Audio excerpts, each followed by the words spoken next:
Isang maluwag na paghinga ang pinakawalan ng binatang si Cedric nang sa wakas ay makalipas ang halos 10 oras na biyahe ay nakababa na siya ng ordinary bus na kanyang sinakyan. Nagunat siya ng kanyang katawan at sa ginawa niyang yon ay may ginhawa siyang naramdaman kahit paano. Bitbit ang isang may kalakihang traveling bag ay naglakad siya at naghanap ng tricycle na maaari niyang masakyan papunta sa mismong baryo kung saan nakatira ang kanyang lolo Agapito. Binatilyo pa lamang si Cedric nang huli niyang makita ang kanyang lolo at nangyari yun nang bumisita ito sa bahay nila sa Maynila. Yun ang dahilan kung bakit naisipan niya na bisitahin ito. Mahal na mahal niya ang kanyang lolo dahil sa spoiled siya rito at marami itong nakakatuwang kwento. Ay, ano ba naman to? Grabing init naman dito. Kabaligtaran sa Maynila na panay ang ulan. Hindi na napigilan pa ni Cedric ang magreklamo dahil nga sa tindi ng sikat ng araw na tumatama sa balat niya. Tumayo siya sa gilid ng kalsada at pinara ang paparating na tricycle. Huminto naman yon sa harapan niya. Kuya, sa baryo po lang tubig po.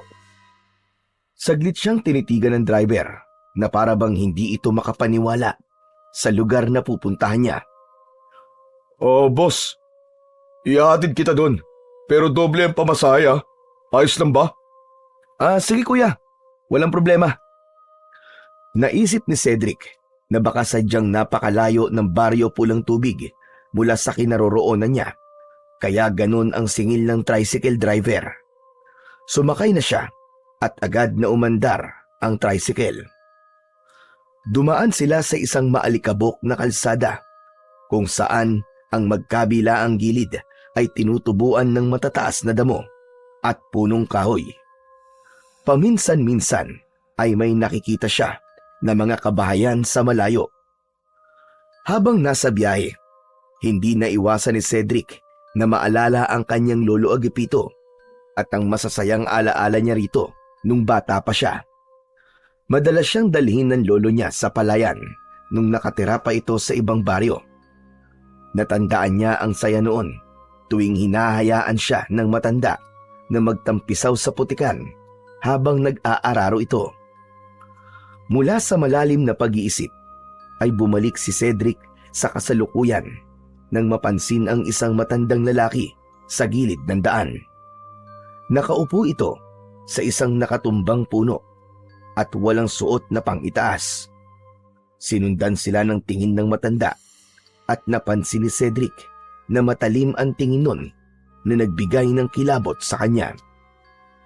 Ngunit hindi na lang niya yon pinansin. Maya-maya ay mas lalong naging makipot ang daan na kanilang binabaybay. Palatandaan na malapit na sila sa baryo pulang tubig. Makalipas ang halos 1 oras mula nang umalis si Cedric sa bus terminal nang marating nila ang baryo pulang tubig. Agad na napansin ni Cedric ang kakaibang aura ng lugar na yon. Tahimik at parang ghost town dahil wala silang nakitang tao na nasa labas. Huminto ang tricycle sa tabi ng isang lumang waiting shed. Nagpalinga-linga naman si Cedric saka bumaling sa driver. Tinanong niya kung magkano ang babayaran niya at matapos sumagot ng driver ay iniabot niya rito ang kanyang bayad. Bumaba siya ng tricycle at napansin niyang nakatitig pa rin sa kanya ang driver na para bang may gusto itong sabihin ngunit hindi nito magawa. Manong, may problema po ba? Magtatagal ka ba rito? Hindi ko po alam eh. Depende po siguro. Bakit po? Kung ako sa'yo, hindi ako magtatagal dito. Ha? Bakit naman po, Manong? Pero imbis na sumagot, mabilis na pinaandar na ng driver ang kanyang tricycle.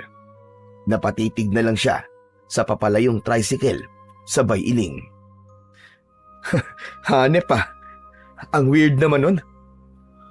Bumuntong hininga si Cedric at saka binuhat ang kanyang traveling bag.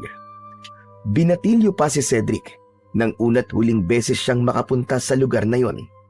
Kahit maraming taon na ang lumipas, ay tanda pa rin niya ang daan papunta sa bahay ng kanyang lolo. Dumaan siya sa isang makitid na kalsadang may mga naglalakihang punong kahoy sa magkabilaang gilid.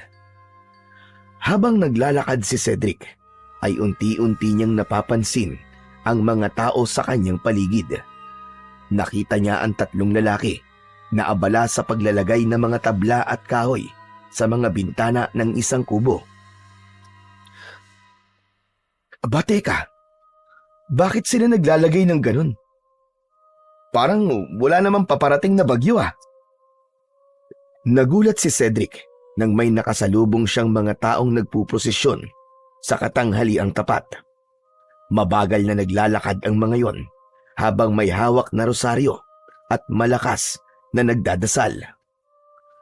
Napalunok si Cedric. Alam niyang hindi pangkaraniwan ang prosesyon sa ganung oras na tirik ang araw. Sa pagkakaalam niya, ay sa gabi ginagawa ang pagpuprosesyon. Pinagpatuloy niya ang kanyang paglalakad habang palihim na sinusuri ang bawat taong nadadaanan niya. Napansin niyang karamihan sa mga yon ay lumilingon sa kanya na tila nagtataka kung sino siya at bakit siya naroon sa lugar na yon.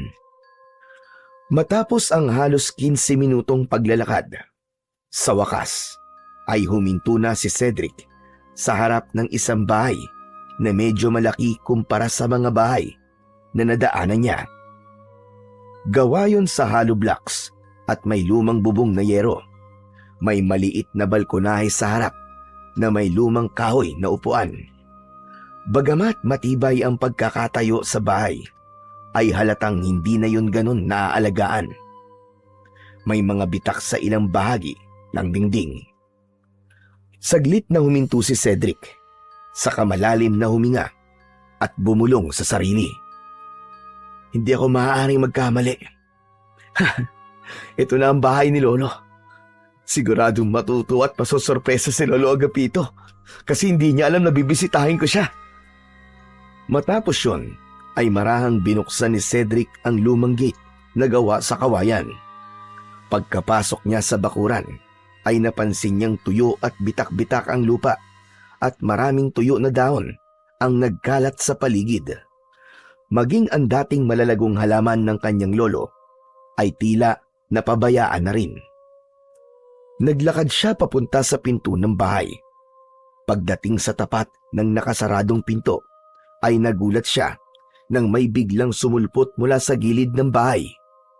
Isa yung batang lalaki na sa hula niya ay may 10 o 11 taong gulang. Kayumanggi ang balat nito at matalim ang tingin sa kanya. Ngunit ang gumimbal kay Cedric ay ang hawak na itak ng bata. Mabilis na napaatras si Cedric. Hoy, teka boy! Bitiwan mo yan! Baka makasakit ka! Sino ka? Anong ginagawa mo rito? Ako ang dapat magtanong sa iyo niyan, bata. Anong ginagawa mo sa bakuran ng Lolo Agapito ko? Ibig mong sabihin, apo ka ni Lolo Agapito? Oo, tama ka. Ikaw, sino ka ba, bata? Bago pa makasagot ang bata, ay narinig nila mula sa loob ng bahay ang paos at mahinang boses ng isang matandang lalaki. Angelo! Sino ba yung kausap mo? Bumukas ang lumang pinto ng bahay at bumungad mula sa loob ang isang matandang lalaki na payat at bahagyang nakukuba na. Puro puti na ang buhok nito. Napangiti si Cedric nang makita ang kanyang Lolo Agapito. Nang dumako ang mata ng matanda sa kanya, ay kumunot ang noo nito. Aba, Cedric? Cedric, ikaw ba yan? Si Lolo Agapito talaga oh. Nakalimutan niyo na po ba ako? Ako nga po to, si Cedric. Ang paborito niyo pong apo. Lumawak ang ngiti ni Cedric at agad siyang lumapit sa lolo niya upang yakapin ito ng mahigpit. Mas lalo niyang nadama ang pangungulila sa matanda. Ngunit makalipas ang ilang sandali, ay dahan-dahang inalis ni Lolo Agapito ang yakap ni Cedric. Napakunot naman si Cedric dahil naramdaman niya na tila hindi masaya ang lolo niya na nakita siya. Apo, anong ginagawa mo rito? Aba lolo, binisita ko po kayo. Ang tagal na po nating di nagkikita, di ba? Hindi ko na nga po alam kung ilang taon na yung huling beses na binisita nyo kami sa Maynila Saglit na tumahimik si Lolo Agapito at saka bumuntong hininga. Cedric, hindi maaari. Bumalik ka na lamang sa Maynila. Makakaabot ka pa sa terminal bago magdilim. Hala, sige. Sasamahan na kita mag-abang ng tricycle sa labasan. Ho? Abalo, teka lang. Pambira naman kayo, Lo. Kararating ko lang tapos paalisin niyo na kaagad ako. Lolo naman. Ang haba po ng biniyahe ko para lang po makapunta rito. Saka, Lo, hindi niyo po ba ako namimiss? Hindi sa ayaw kitang makita, Cedric. Pero may dahilan kung bakit hindi ka maaaring manatili rito. Makinig ka na lang sa akin na po at sundin mo na lamang ang sinasabi ko sa'yo. Lo, kahit ilang araw lang naman po. Hayaan niyo naman po akong makasama kayo. Tsaka nag-ipon pa naman po ako para lang mapuntahan kayo. Tapos nag-leave pa po ako sa trabaho na matagal para po magkasama tayo na matagal. Biglang natahimik si Lolo Agapito. Napakuyom ang kamay nito. Ilang segundo ang lumipas bago ito muling nagsalita. Sige na nga. Sige na. Pumasok ka na sa loob. Nilakihan ni Lolo Agapito ang pagkakabukas ng pinto at binigyan nito ng daan si Cedric para makapasok sa loob ng bahay niya. Mabilis namang pumasok si Cedric. Huminto siya sa gitna ng sala at iginala ang paningin sa paligid. Napansin niyang walang ipinagbago ang loob ng bahay ng lolo niya. Apo, nagugutom ka ba? Hindi naman po. Tubig na lang po siguro, Lo. Saka gusto ko po sana makapagpahinga na. Nakakapagod po kasi ang biyahe papunta po rito O sige, kumuha ka na lang ng tubig doon sa kusina. May pagpapasensyahan mo na lang at wala akong malamig na tubig, iho. Tumango si Cedric at saka siya dumiretso sa kusina. Kumuha siya ng baso at mula sa pitsil na nasa lamesa ay sinalinan niya yon ng tubig. Mabilis niyang naubos ang isang basong tubig. Matapos yon ay bumalik na siya sa sala at nakita niyang nakaupo si Lolo Agapito sa lumang bangko. Nakatungo ito at tila malalim ang iniisip. Umupo siya sa kabilang upuan at nagtanong. Lo, kumusta naman po kayo dito? Ano po pinagkakaabala nyo? Aba, Lo, parang namayat po yata kayo Mamaya na lang tayo mag-usap, Cedric. Sige na, magpahinga ka na muna. Alam kong mahaba ang biyahe mo at napagod ka. Maayos naman ang kwartong ginagamit mo dati. Kaya lang, ginagamit na yun ngayon ni Angelo. Kaya sa gabi, magkasama kayo sa kwartong yon. Angelo? Teka, siya ba yung parang mandirigmang bata sa labas kanina? Yung may dala pong itak? Tumango si Lolo Agapito sa tanong ng kanyang apo. Tama ka. Siya nga si Angelo. Lo, sino po siya? Saka, bakit po siya nakatira dito sa inyo? Mamaya na lang tayo mag-usap, Cedric. Magpahinga ka na. Natigilan si Cedric. Alam niyang wala siyang mapapala sa pangungulit sa lolo niya. Kaya tumayo na lang siya at nagtungo sa silid kung saan siya dati natutulog. Pagpasok niya roon ay naalala niya ang pagkabata niya sa kwartong yon. Noon, puno ng laruan at mga damit niya ang kwartong yon. Pero nang sandaling yon ay kitang-kita niya na hindi na yon sa kanya. Hinilapag niya ang kanyang traveling bag sa tabi ng kama at hinubad ang sapatos.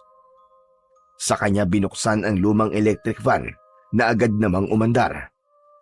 Humiga siya sa papag na may manipis na kutsyon at tumingin sa kisame. Habang nakatingin sa kawalan, ay nakaramdam ng bigat sa dibdib si Cedric. Hindi niya alam, pero nagtataka siya kung bakit tila malamig ang pakikitungo sa kanya ni Lolo Agapito. Wala siyang naramdamang kasiyahan sa matanda na naroon siya sa bahay nito. Pumikit na lang si Cedric at pilit tinatanggal ang bumabagabag sa isip niya para makatulog at makapagpahinga na siya. Hindi na namalayan ni Cedric na nakatulog na siya. Ang plano lang sana niya ay umidlip, pero paggising niya ay madilim na ang kwarto. Bumangon siya mula sa papag at kinusot ang kanyang mga mata. Matapos yun, ay lumabas na siya ng kwarto.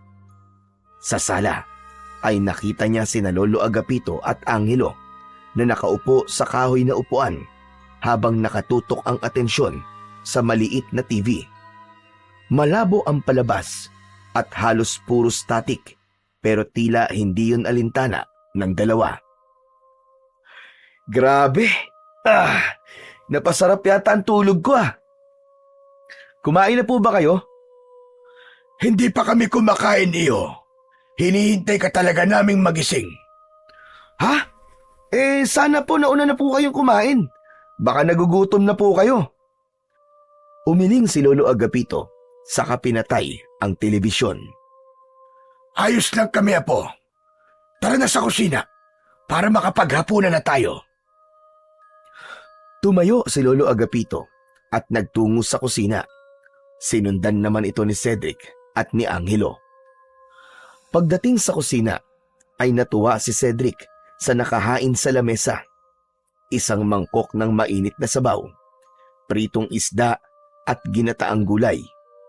Amoy pa lang ng mga yon ay nakaramdam na agad siya ng gutom. Umupo siya at agad na kumuha ng kanin. Nang matikman niya ang ulam, hindi niya napigilang humanga. Wow! Grabe! Ang sarap niyo pa rin magluto, Lo. Ito ang isa sa namiss ko sa inyo . Hindi ako nagluto niyan. Si Angelo ang purihin mo kasi siya nagluto ng lahat ng yan. Napatingin si Cedric kay Angelo na walang reaksyon habang tahimik na kumakain. Ha? Ganun po ba? Angelo, ang galing mo naman pala magluto . Ang bata-bata mo pa pero ang husay mo na magluto. Ilang taong ka na nga pala? 10 taon po. Nako, alam mo, nung nasa ganyang edad ako, ay puro laro lang ang alam ko. Hindi ko nga alam kung paano magsaing nun . Hindi sumagot si Angelo at patuloy lang ito sa kanyang pagkain. May kung anong bumagabag kay Cedric ng mga oras na yon. Maraming tanong ang gusto niyang itanong, lalo na tungkol kay Angelo. Pero naisip niyang hindi pa yon ang tamang oras. Mas mabuting hintayin niyang silang dalawa na lang ni Lolo Agapito ang nag-uusap bago niya itanong ang gusto niyang malaman. Matapos ang hapunan, ay nagtiis si Cedric na manood sa malabong palabas sa telebisyon kasama sina Lolo Agapito at Angelo. Hindi nagtagal ay nagtungo na si Angelo sa kwarto nila. Nang nakaramdam ng antok si Cedric, ay nagpaalam na siya kay Lolo Agapito na matutulog na siya. Pagpasok niya ng kwarto, ay humiga siya sa tabi ni Angelo na mahimbing na ang tulog. Hindi nagtagal ay nawala na ang ingay ng telebisyon sa sala, kaya alam niyang matutulog na rin ang lolo niya. Lumipas ang ilang oras, pero gising pa rin si Cedric. Biglang nawala ang antok niya. Muli siyang binagabag ng pagbabago kay Lolo Agapito. Noon ay masiyahin at palabiro ang kanyang lolo, kaya hindi niya maiwasang magtaka kung ano ang nangyari at malamig na ang pakikitungo ng matanda sa kanya. Kinabukasan ng umaga, halos alas 7 na ng umaga nagising si Cedric. Wala na si Angelo sa tabi niya, kaya lumabas na rin siya ng kwarto.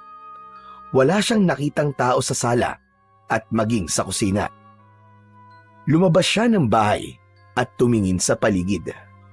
Sa likod ay doon niya nakita si Lolo Agapito na abala sa pagpapakain ng mga manok. Lumapit si Cedric at tumayo sa gilid ng kanyang lolo. Hindi man lang siya nilingon ng matanda na para bang hindi nito alam na naroon siya. Mula sa kinaroroonan nila ay tanaw sa malayo ang isang napakalawak na taniman ng palay. Ang mga tanim na palay doon ay puro kulay dilaw at tuyot na. Lolo Agapito, good morning po. Mahilig pa rin pala po kayo sa mga manok, ano? Hindi sumagot si Lolo Agapito. Patuloy lang ito sa ginagawa. Nasan po si Angelo? Parang ang aga naman po niyang magising. Pagising ko po kasi, wala na po siya sa tabi ko eh. Inutusan ko siyang bumili ng pandesal. Tumango si Cedric, saka tumitig sa kanyang lolo.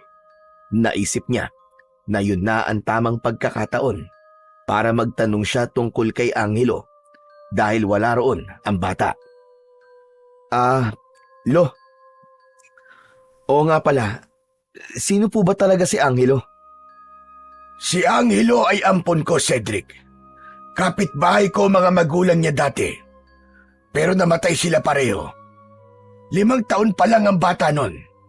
Wala siyang kapatid at wala rin siyang ibang kamag-anak. Naawa ko, kaya inampon ko na lang siya. Ganun po ba? Nakakalungkot naman po. Matanong ko lang, Lo. Ano po bang kinamatay ng mga magulang niya? Nagkaroon ng pagkalat ng malubhang sakit noon dito sa Baryo Pulang Tubig. At sa kasamaang palad, kasama sa mga nasawi, ang mga magulang ni Angelo. Ganun? Nakakatakot naman yun, Lo. Mabuti po't walang masamang nangyari sa inyo nun, Lo. Oo nga pala, Lo. Kumusta naman po kayo rito? Maayos lang naman ako sa ngayon. Malaking bagay na nandito si Angelo kasi kahit paano ay meron akong kasama sa bahay. Siya nga pala, bukas ng umaga ay kailangan mo nang bumalik ng Maynila. Ho? Abay bakit naman po? Lolo naman, kakadating ko lang po eh. Tapos papaalisin niyo na kaagad ako. Lo, gusto ko pa po kayong makasama. Huminga ng malalim si Lolo Agapito at saglit itong tumitig kay Cedric. May anong bigat sa mga mata nito na parang may bagay itong nais sabihin pero hindi nito masabi-sabi. Cedric iho, makinig ka na lang sa akin at huwag ka nang magtanong. Agad na iniwan ni Lolo Agapito si Cedric at bumalik na ito sa loob ng bahay. Naiwan naman si Cedric na nag-iisip. Nagtaka siya kung bakit nais ng lolo niya na umalis na kagad siya. Mas lalo tuloy lumakas ang kutob niya na meron itong itinatago sa kanya. Pagkatapos ng almusal ay nasa loob lang ng bahay si Cedric. Wala siyang magawa roon kundi ang umupo at humiga. Ramdam niya ang nakakabinging katahimikan sa buong bahay. Hindi siya sanay sa ganon dahil lumaki siya sa maingay na lungsod. Dahil sa inip, napagdesisyonan niyang lumabas at maglakad-lakad. Pagdating ni Cedric sa labas, ay napansin niya ang kakaibang kilos ng mga tao. Halos lahat ng bahay na nadadaanan niya ay may mga lalaki na abala sa paglalagay ng tabla at kahoy sa mga bintana at pinto. Pinagmasdan niya yon ng may pagtataka. Ngunit mas lalo siyang nagtaka nang mapansin niyang may ilang pamilya na nakatayo sa harap ng kani-kanilang bahay. Nakaluhod ang mga yon habang nagdadasal. Napahinto si Cedric. May gumapang na malamig na pakiramdam sa kanyang batok. Hindi niya maipaliwanag, pero parang may kung anong hindi tamang nangyayari sa Baryo Pulang Tubig. Sa halip na magpatuloy sa paglalakad, minabuti niyang bumalik na lamang sa bahay ng kanyang lolo.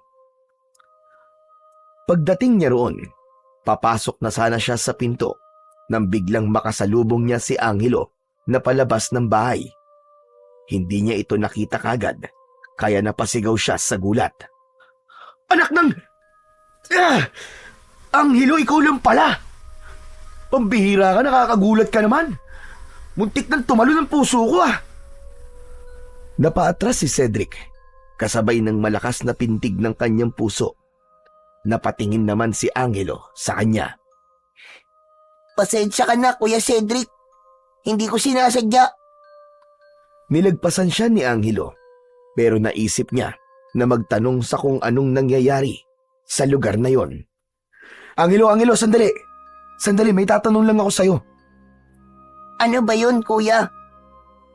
Angelo, sabihin mo nga sa akin, ano ba talaga nangyayari dito? Bakit nilalagyan ng mga tabla, mga pinto at bintana ng mga bahay dito? Saka, bakit ang dami nagdadasal sa harap ng bahay nila? Ang mga yan kasi, ang naisip nilang paraan para makaligtas sila sa susunod na pagbilog ng buwan. Ano ka mo? Susunod na pagbilog ng buwan? Makaligtas naman saan? May bagyo bang paparating? Ang sabi kasi ni Lolo Agapito, wag ko raw sabihin sa iyo eh. Bukas ng umaga ay aalis ka naman na daw. Ano? Bakit ba? Ano bang meron?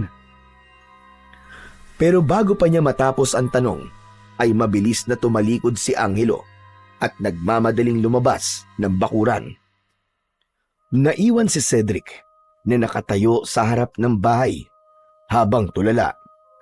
Mas lalong bumigat ang kanyang pakiramdam.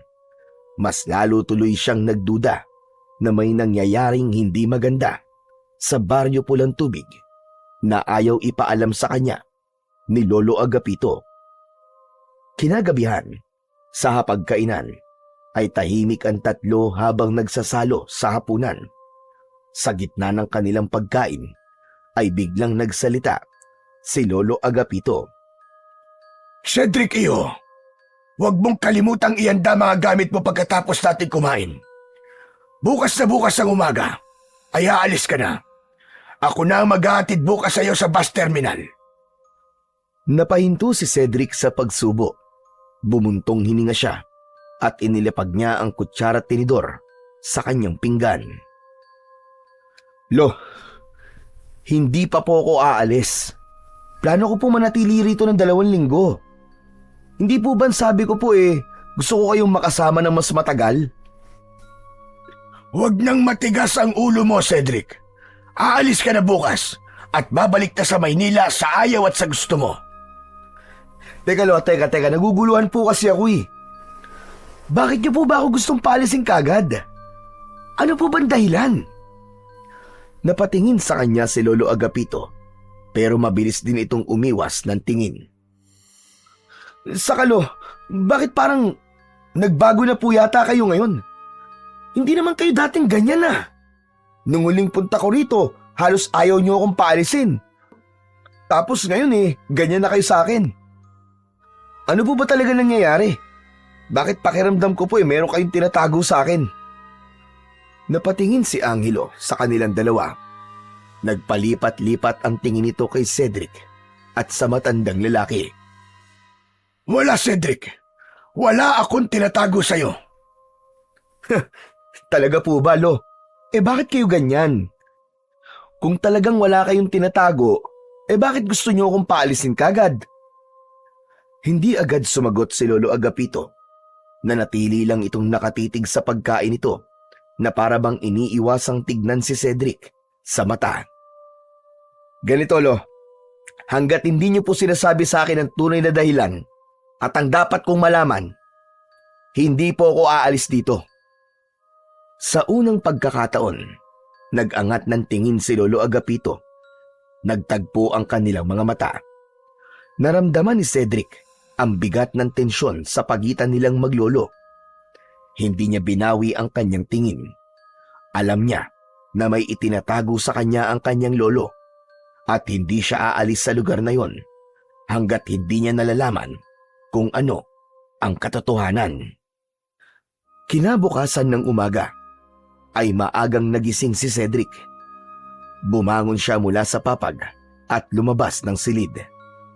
Hindi niya nakita sina Lolo Agapito at Angelo sa loob ng bahay. Alam niyang galit si Lolo Agapito sa kanya matapos niyang tutulan ang kagustuhan nitong umalis siya sa araw na yon. Naglakad siya patungo sa likod ng bahay kung saan mas malaya siyang makakapag-isip ng maayos. Mula sa kinatatayuan ni Cedric ay natanaw niya ang malawak na palayan sa malayo. Patay at tuyong-tuyo ang mga nakatanim doon na para bang matagal na yung napapabayaan. Habang nakatingin siya sa palayan ay tila may bumubulong sa kanya na magtungo siya roon. Hindi niya alam kung bakit at paano, pero hindi niya napigilan ang kanyang sarili. Parang may nagtutulak sa kanya upang sundan ang tinig na yon. Nagsimulang maglakad si Cedric papunta sa malawak na palayan. Habang papalapit roon ay mas lalong uminit ang sikat ng araw, ngunit hindi siya huminto. Mabagal ang kanyang mga akbang sa simula, ngunit habang tumatagal ay bumilis ng bumilis ang paglalakad niya. Nang tuluyang makarating sa palayan si Cedric, ay tagaktak na ang kanyang pawis. Huminto siya sandali upang magpahinga. Iginala niya ang mata niya at nakita niya ang mga bagay na nagpatindi ng kanyang pagtataka. Napakaraming panakot sa ibon na nakatayo sa paligid. Nagtaka siya kung bakit may ganon sa lugar na yon, gayong patay na ang mga palay na nakatanim doon. Ibig sabihin ay walang dapat protektahang tanim mula sa mga ibon. Hindi nagtagal ay muling naglakad si Cedric. Makalipas ang ilang sandali ay napahinto siya nang may nakita siyang hukay sa lupa. Halos kasya ang 2 tao sa loob ng hukay at hindi niya makita ang pinakailalim. Para yung isang balon na walang tubig. Lumapit siya sa hukay at sumilip. Ngunit kahit na anong gawin niya ay hindi niya makita ang dulo ng hukay na yon. Habang nakasilip si Cedric sa madilim at malalim na hukay, ay biglang may mainit na hangin na humampas sa kanyang muka mula sa kailaliman ng hukay. Binalot ng kilabot ang buo niyang katawan. Dahil doon ay napaatras siya. Ngunit sa kanyang pag-atras ay may tinamaan siyang tao mula sa kanyang likuran. Mabilis na lumingon si Cedric at nakita niyang nakaupo sa lupa si Angelo. Napagtanto niya na natumba ito ng maatrasan niya. Mabilis niyang inalok ang isa niyang kamay kay Angelo upang tulungan itong makatayo. Bahagyang napasimangot pa ang bata nang tumayo na ito. Angelo, ikaw pala yan. Pasensya ka na ha. Hindi kita napansin eh. Pero teka, paano mo nalaman na nandito ako? Nakita kita kanina na papunta ka rito. Kaya sinundan kita, Kuya Cedric. Kuya, ang mabuti pa ay umuwi na tayo. Sigurado magagalit si Lolo Agapito kapag nalaman niyang nandito ka. Ha? Bakit naman siya magagalit? Huwag mo na lang itanong, Kuya Cedric. Saka, wala talaga nagpupunta sa lugar na to eh. Lahat ng tao rito sa Baryo Pulang Tubig ay iniiwasan ng palayan na ito. Ha? Bakit? Ano bang meron dito sa palayan? Bakit parang takot kayong lahat na magpunta dito? Mas mabuti pang umalis na lang tayo, Kuya, bago pa tayo makita ni Lolo Agapito na nandito tayo. Tatalikod na sana si Angelo upang maglakad palayo nang biglang hawakan ni Cedric ang braso niya. Sandali lang, Angelo. Ang dami mo sinasabi pero kahit isa sa mga tanong ko ay wala kang sinasagot ng diretso. Ano ba talaga nangyayari dito? Ang sabi kasi ni Lolo, mas mabuting hindi mo na lang malaman ng lahat. Makinig ka na lang kay Lolo Agapito, Kuya Cedric. Tama siya, na dapat ka nang umalis dito sa Baryo Pulang Tubig. Sundin mo na lang siya, kuya. Bakit ba? Ano ba tinatago niyo sa akin? Bakit gusto kong paalisin ni Lolo Agapito? At anong meron sa palayang ito? Tahimik na tumitig lang si Angelo sa kanya. Tila may nais itong sabihin, pero pinili na lang na manahimik. Napabuntong hininga naman si Cedric. Alam niyang wala siyang makukuhang sagot mula kay Angelo. Unti-unti niyang binitiwan ang braso nito.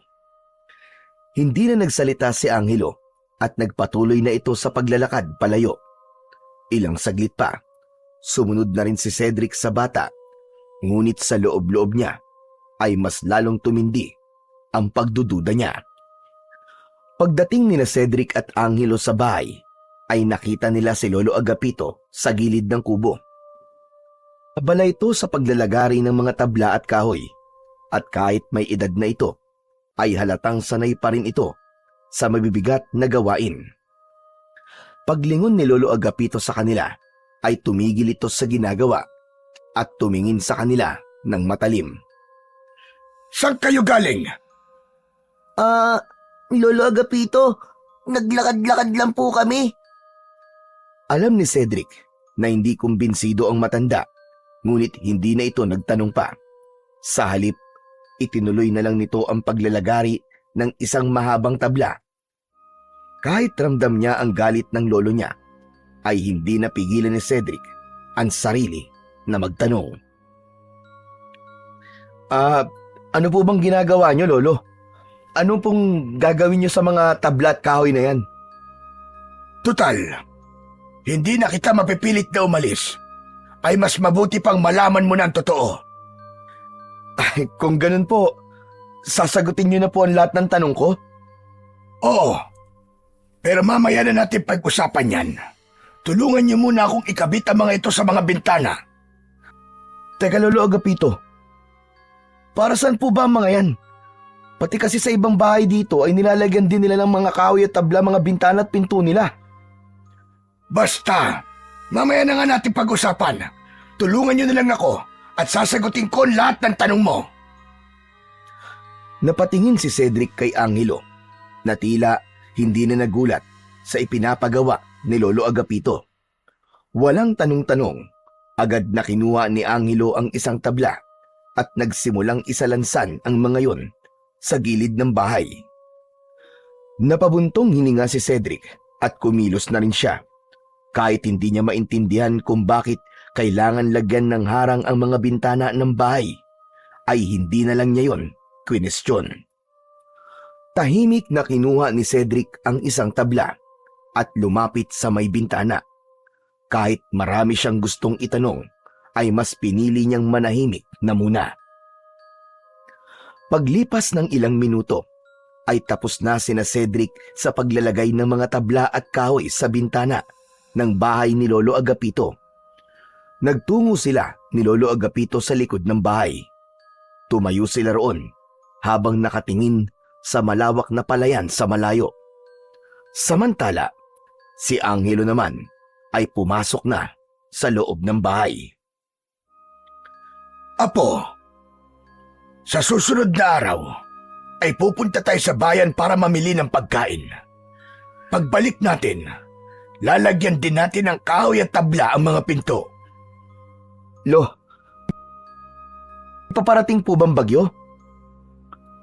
Mabigat ang buntong hininga ni Lolo Agapito bago ito muling nagsalita. Cedric, iyo, makinig kang mabuti sa akin. Ang mga susunod kong sasabihin ay maaaring hindi mo paniwalaan. Pero wala akong ibang sasabihin kundi ang katotohanan lamang. Ayoko na sanang malaman mo ito. Pero dahil sa matigas ang ulo mo at hindi mo ako sinunod na umalis ka, ay mabuti nang alam mo na ang dapat mong malaman. Mas lalong kumabog ang dibdib ni Cedric. Para bang mas lumamig ang paligid kahit napakainit naman ng panahon. Napatitig siya sa mukha ng matanda. Seryoso ito at walang bahid ng pagbibiro. Sa parating na kabilugan ng buwan, may isang aswang na muling mabubuhay. Nasa palayan siya ngayon at nakahimlay. Ano po? Anong aswang? Isang tigbanwa. Tigbanwa? Ano po yun? Ang tigbanwa ay isang sinaunang uri ng aswang. Ang tigbanwa na nakahimlay sa tuyong palayan ay hindi isang ordinaryong aswang. Kada 10 taon ay nagigising ito at sa loob ng 13 araw ay maghahasik ito ng lagim at kamatayan sa buong baryo. Kapag natapos ang 13 araw, ay muli ito mahihimlay at maghihintay ulit ng 10 taon bago muling magising. At ang mas nakakatakot pa iyo, kakaiba ang tigbanwa na narito dahil may kakayahan siyang paghilumi ng sarili niyang sugat. Kaya naman, marami nang sumubok na patayin siya pero wala pa rin nagtatagumpay. Nanuyo ang lalamunan ni Cedric. Hindi niya alam kung maniniwala ba siya o hindi. Pero sa paraan ng pagsasalita ni Lolo Agapito ay tila totoo ang lahat ng sinabi nito. Bahagyang bumigat ang kanyang pakiramdam. Tila bumagal ang kanyang paghinga sa bigat ng revelasyong narinig niya. Lolo Agapito, hindi ko po alam kung maniniwala ako eh. Kasi parang imposible naman po yun. Bakit? Ang akala mo ba ay mag-aaksaya ko ng oras para takutin ka lang? Hindi mo ba napapansin? Ilang araw nang parang may bumabalot na kakaibang enerhiya sa baryong ito. Akot na ang lahat ng tao at naghahanda na sila para sa paggising ng tigbanwa. Napalunok si Cedric. Napagtanto niya na totoo nga ang sinabi ng kanyang lolo dahil simula nang dumating siya roon ay maraming bagay sa paligid ang hindi niya maintindihan. Pero, Lolo Agapito, kung may ganito palang nangyayari rito, bakit niyo pa po ako inayaang magbakasyon dito dati nung bata pa po ako? Dahil yung panahon na yon ay matagal pa bago magising ang tigbanwa. Wala pa akong dapat ipag-alala. Pero ngayon, ilang araw na lamang ay magigising na siya. Kaya nga pinapaalis na kita. Hindi dahil ayaw kitang makasama, Apo, kundi dahil gusto lang kitang maging ligtas. Kung ganun po pala, Lo, bakit hindi na lang po tayo umalis bago pa magising ang tigbanwa? Tapos, bumalik na lang po kayo kapag natulog na po siya ulit. Napailing si Lolo Agapito sa sinabi ng kanyang apo. Hindi ako maaaring umalis. Isa ko sa dahilan kung bakit buhay pa ang mga tao rito, Apo. Ako ang namumuno sa pagpapanatili ng kaligtasan ng baryo. Hindi ko sila maaaring iwanan. Mahal ko ang lugar na ito at ang lahat ng taong nakatira dito. Cedric, walang awa ang tigbanwa. Lahat ng taong makita nito ay pinapatay niya. Ang totoo, walang nakakaalam kung bakit may ganung nilalang dito sa baryo Pulang Tubig. Pero may isang kwento noon na may nagsabi na isinumpa ang lugar na ito ng isang mangkukulam na babaylan. Ano na pala ang gagawin natin kapag nagising na po ang tigbanwa? Wala tayong ibang dapat na gawin kundi panatilihin ang ating kaligtasan sa loob ng 13 araw. At ikaw, Cedric, dapat mong sundin ang lahat ng sasabihin ko sa iyo sa mga susunod na araw. Ayokong bangkay kang uuwi sa Maynila. Muling napatingin si Cedric sa malawak na palayan. Hindi niya akalain na may ganitong klaseng nilalang ang naninirahan sa baryo Pulang Tubig. Maghapong tahimik si Cedric at hindi siya mapakali sa mga sinabi ni Lolo Agapito tungkol sa tigbanwa. Kahit anong pilit niyang alisin sa kanyang isip ang kwento ng matanda, ay patuloy yung bumabalik sa kanya. Hindi siya naniniwala sa mga aswang. Lumaki siya sa syudad kung saan walang puwang ang mga kwentong kababalaghan. Habang nakaupo siya sa bangkong kahoy sa harap ng bahay, ay pinagmasdan niya ang palayan. Maya-maya, lumapit sa kanya si Angelo. Tahimik itong naupo sa tabi niya. Kuya Cedric, siguro naman naiintindihan mo na kung bakit ka pinapaalis ni Lolo dito. Ginawa lang ba ni Lolo Agapito ang kwentong yon? Para kapag natakot ako, ay aalis na ako. Sabihin mo nga sa akin ang totoo, Angelo. Sana nga, Kuya Cedric. Hindi na lang totoo ang lahat ng yun. Ang totoo, Kuya, ito ang unang beses na makikita kong tigbanwa. Naririnig ko lang din ang kwento tungkol sa aswang na yon kay Lolo Agapito. Pero naniniwala ko na totoo ang lahat ng yun. Lalong kumabog ang dibdib ni Cedric ng sandaling yon. Hindi niya alam kung bakit, pero sa tono ng boses ni Angelo ay alam niyang hindi ito nagbibiro. Yung hukay na nakita mo sa palayan, Kuya, doon nakaimlay ang tigbanwa. Ilang beses na nga yung tinakpan ng mga tao dito pero palagi na lang bumabalik ang hukay. Kaya pala, wala nagpupunta doon. Lalo na kapag malapit ng magising ang tigbanwa. Tama ka, Kuya. Noon, may isang lalaking inabangan ng paggising ng tigbanwa kasi gusto niya tong patayin. Kinabukasan, nakita siyang wala ng ulo at tuyo na ang katawan kasi inubos ng tigbanwa ang dugo niya. Labis na kinilibutan si Cedric sa sinabi ni Angelo. Hindi niya alam kung dapat ba niyang seryosohin ang sinabi ng bata o isipin na isa lang yun lumang kwento para takutin siya. Kinabukasan ng umaga, mas lalong naging abala sina Cedric at Lolo Agapito sa paghahanda. Kahit hindi pa lubos na naniniwala si Cedric sa kwento ng matanda, ay napilitan siyang sumunod sa mga utos nito.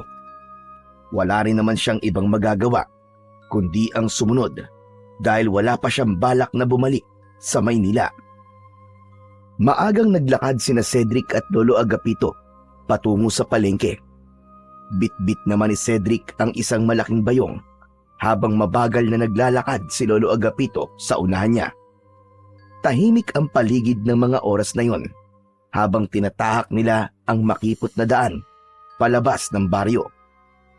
Habang naglalakad sila, muling nagpaalala ang matanda kay Cedric. Apo, gabi lang naman umaatake ang tigbanwa.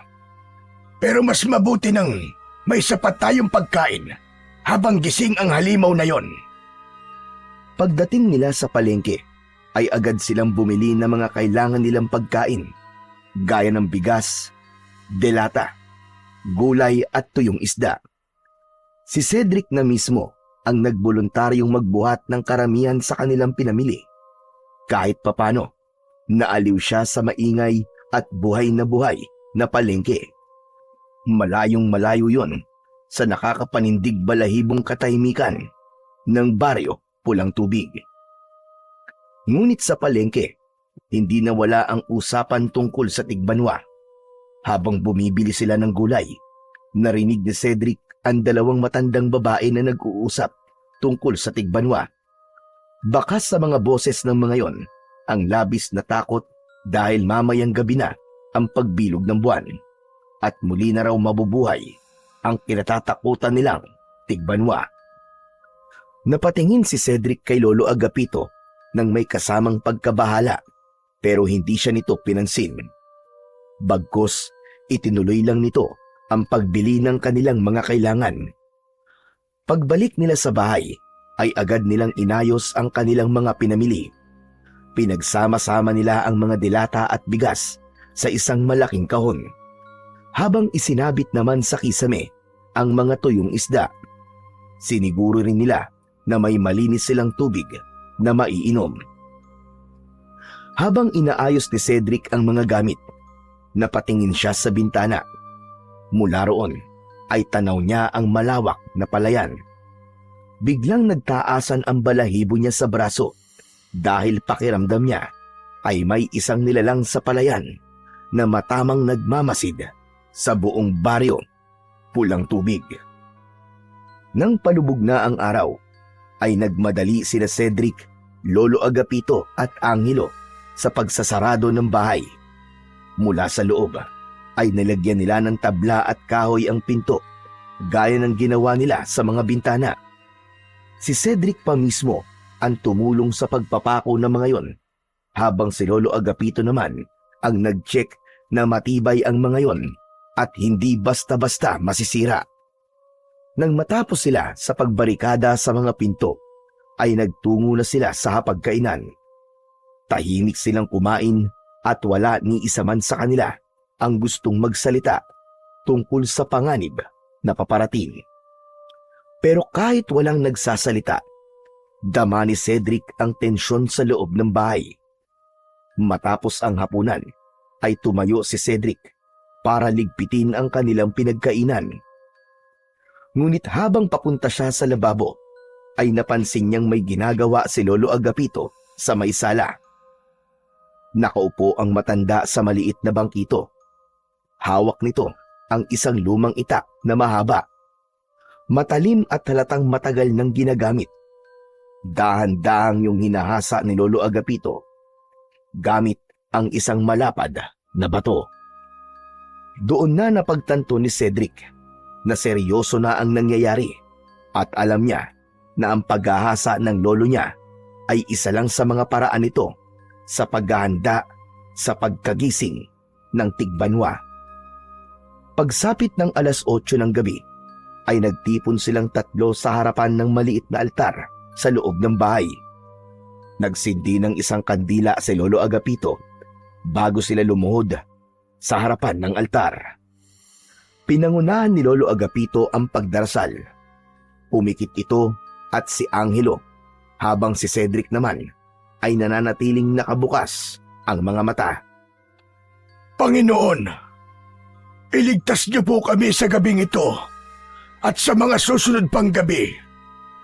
Ipagkaloob niyo po ang inyong proteksyon sa aming tahanan at sa buong baryo Pulang Tubig.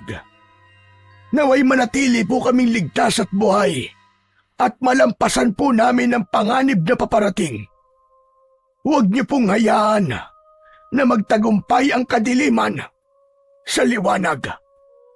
Ito po ay dinadalangin namin sa pangalan ninyo, aming dakilang Panginoon. Sa bawat salitang binibigkas ng matanda, ay mas lalong bumigat ang pakiramdam ni Cedric. Pinikit niya ang kanyang mga mata, ngunit kahit na anong gawin niya, ay hindi nabawasan ang kaba sa dibdib niya. Alauna na ng madaling araw, pero gising na gising pa rin sina Cedric, Lolo Agapito at Angelo. Tahimik silang nakaupo sa sala. Hawak ni Lolo Agapito ang itak na hinasa nito kanina.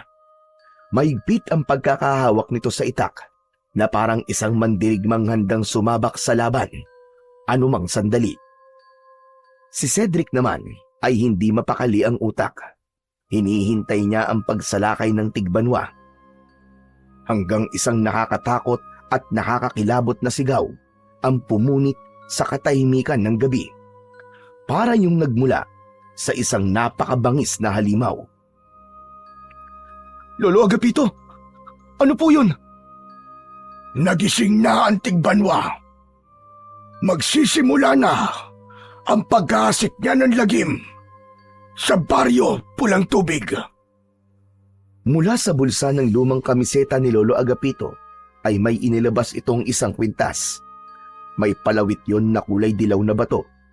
Isinabit nito ang kwintas sa leeg, sa kamariing pumikit na parang may binubulong sa kanyang sarili.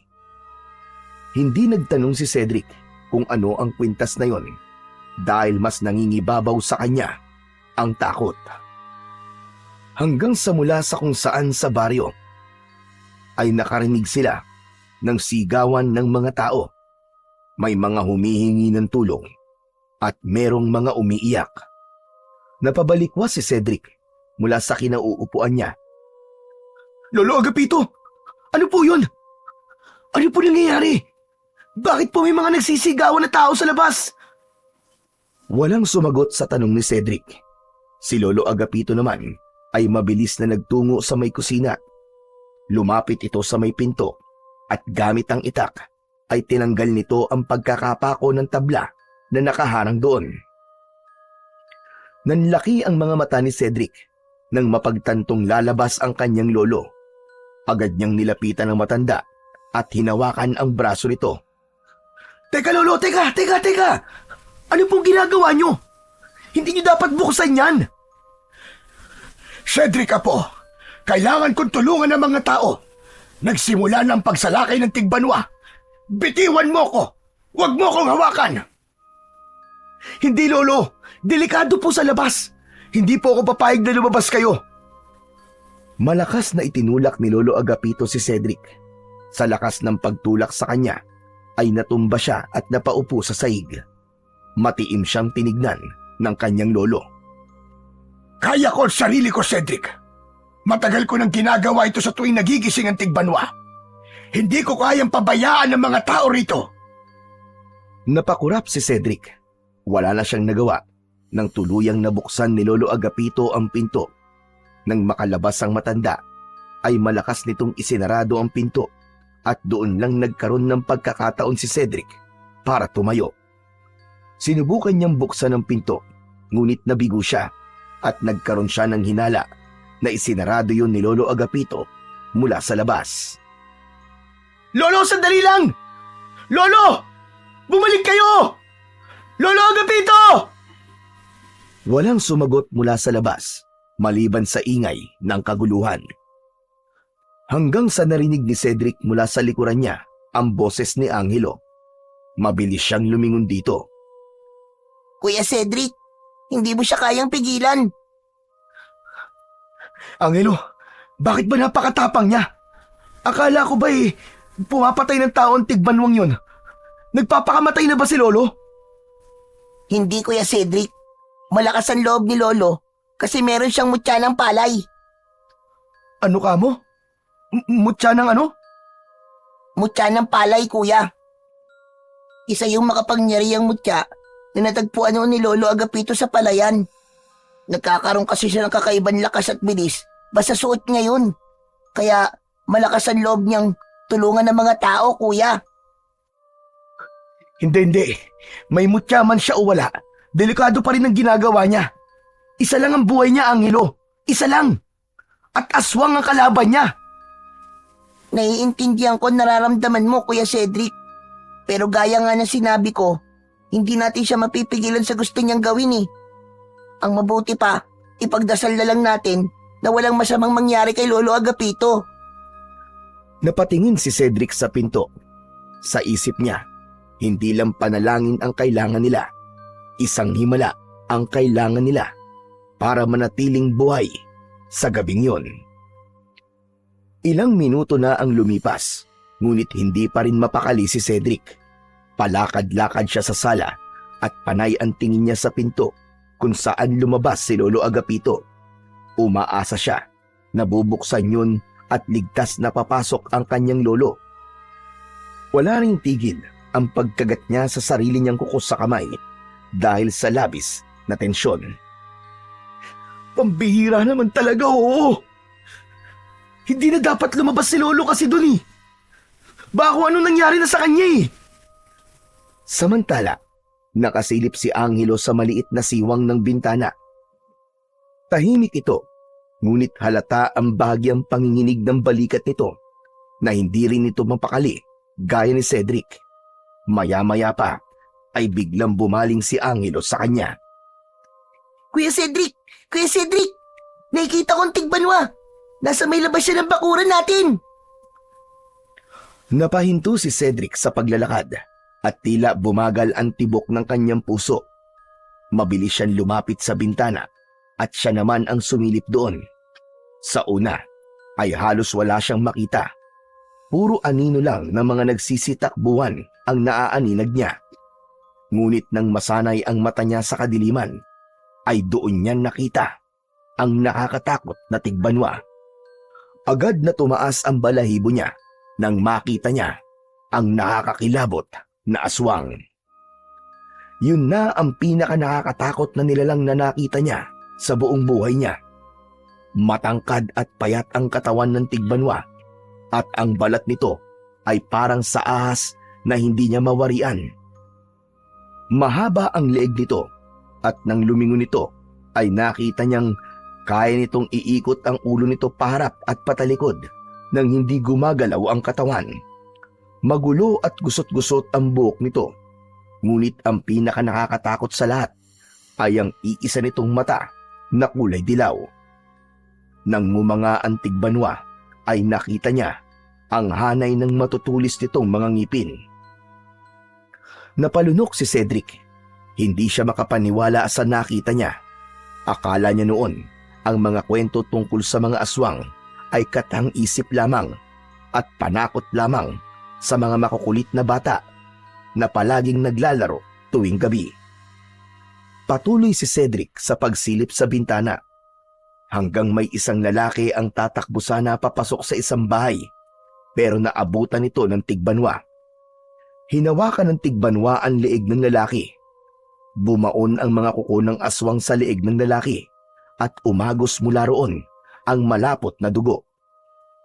Mabilis na sinakmal ng tigbanwa ang ibabaw ng ulo ng lalaki at sa lakas ng puwersa ng panga nito ay parang kumagat lang ito sa mansanas nang madurog ang ulo ng kaawa-awang lalaki. Nanlaki ang mga mata ni Cedric. Mabilis niyang inalis ang tingin niya sa bintana dahil hindi na niya kinaya ang nasaksihan. Lumayo siya sa bintana at napaatras hanggang sa mapasandal siya sa dingding. Napaupo siya sa sahig habang nakatulala. Nanginginig ang kanyang mga kamay at pakiramdam niya ay nanlalamig ang buo niyang katawan. Lumipas pa ang ilang minuto at hindi na alam ni Cedric kung gaano siya katagal na nakaupo sa sulok. Blanko ang utak niya at ang buong katawan niya ay parang naging bato dahil hindi siya makagalaw. Hanggang sa bigla niyang naalala si Lolo Agapito na hanggang sa sandaling yun ay nasa labas pa rin. Mabilis siyang tumayo at halos matumba siya sa pagmamadali nang magtungo siya sa kusina. Agad namang sumunod ang nagtatakang si Angelo kay Cedric. Hinalughog ni Cedric ang lahat ng gamit sa kusina. Natataranta niyang binuksan ang mga drawer at inikot ang tingin sa paligid. Kuya! Kuya Cedric! Anong ginagawa mo? Naghahanap ako ng armas. Susundan ko si Lolo Agapito sa labas. Kanina pa siya wala eh. Baka kung ano na nangyari sa kanya ron. Hindi na inisip ni Cedric kung anong pwedeng mangyari sa kanya. Ang alam niya lang ay nasa labas si Lolo Agapito at hindi niya ito maaaring pabayaan. Ngunit bago pa siya makahanap ng bagay na maaari niyang gamitin bilang armas, ay biglang bumukas ang pinto ng kusina. Pumasok si Lolo Agapito na puno ng dugo ang damit. Agad nitong isinara ang pinto. Nanlaki ang mga mata ni Cedric. Agad siyang lumapit kay Lolo Agapito nang may pag-aalala sa kanyang mga mata. Lolo! May sugat ka!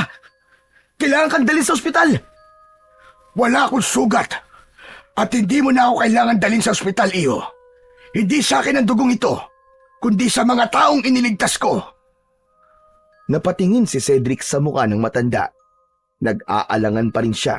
Baka may sugat ito na hindi lang nito alam. Pero Lolo, sigurado po ba kayo na wala kayong sugat? Pero hindi na nagsalita si Lolo Agapito. Naglakad ang matanda at nangihinang umupo sa isa sa mga upuan sa hapagkainan. Binitiwan nito ang hawak na itak at nalaglag yon sa sahig. Agad namang kumuha si Angelo ng isang baso ng tubig. Lumapit ang bata kay Lolo Agapito at inabot ang baso. Lolo Agapito, ito po. Uminom po muna kayo ng tubig. Saglit na tumingin si Lolo Agapito kay Angelo bago tinanggap ang tubig. Nanginginig pa rin ang kanyang kamay habang umiinom. Huminga ng malalim si Cedric bago hinila ang isang upuan at umupo sa tapat ng kanyang lolo. Lolo Agapito, ano po ba nangyari sa labas? Ginawa ko ang lahat, pero may mga namatay pa rin Kahit suot ko pa ang mutya ng palay, ay parang hindi ko na kaya. Matanda na ako, Cedric. Hindi ko na kaya makipaglaban tulad ng dati. May kung anong bumara sa lalamunan ni Cedric. Nakita niya mismo kung gaano kalupit ang tigbanwa. Nakita niya kung paano nito pinatay ang isang lalaki sa labas. Lolo Agapito, hindi niyo na po dapat ginawa yun eh. Baka kung ano pa po nangyari sa inyo eh. Hindi mo naiintindihan, Cedric. Malapit sa puso ko mga tao dito sa Baryo Pulang Tubig. Matagal na akong nakatira rito. At alam ko, mula nang matagpuan ko ang mutya ng palay, ay nais ng nasa itaas na ipagtanggol ko mga tao dito mula sa Tigbanwa. Natameme si Cedric sa sinabi ni Lolo Agapito. Naramdaman niya ang lalim ng pinaninindigan ng kanyang lolo. Saglit na namayani ang katahimikan sa pagitan nilang tatlo hanggang sa marahang nagsalita si Angelo. Lolo, wala na po ba yung Tigbanwa? Sa ngayon ay wala na siya. Bumalik na siya doon sa palayan dahil tapos na siya kumain. Ligtas na rin tayo pansamantala. Maaari na tayong matulog. Tumayo ang matanda. Mabigat ang bawat hakbang nito habang papunta sa banyo. Si Angelo naman ay diretsyong nagtungo sa kanilang kwarto. Pero si Cedric ay nanatiling nakaupo habang nakatulala. Hindi pa rin siya makapaniwala sa lahat ng nangyari kanina. Pakiramdam niya ay nakakulong siya sa isang bangungot na hindi niya alam kung kailan matatapos. Pagsapit ng umaga ay gising pa rin si Cedric.